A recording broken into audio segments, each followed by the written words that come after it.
Hey everyone, welcome to the Super 7. 7 tips, one for each day of the next week to help us be better prepared for Minnesota's game fish season opener, also known as the walleye opener. Hey, a question that I often get is what line should I be using for my walleye fishing? Well, when it comes to early season, we use a lot of light jigs and slip sinker live bait rigs, the classic Lindy rig or the roach rig setup. Those rigs shine early in the season and they fish probably best on a spinning setup. So, for a lot of my spinning applications the last several years, I've been using braided line. But last year in particular, I went back to a straight copolymer like the P-Line FluoroClear.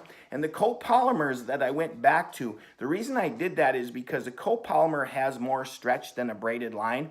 See, with a braid, every time you move the rod tip, your bait moves about the same. And sometimes early in the season when the water's cold and the fish are finicky, that herky-jerky movement that sometimes a braid puts into your bait is a little too much for the fish.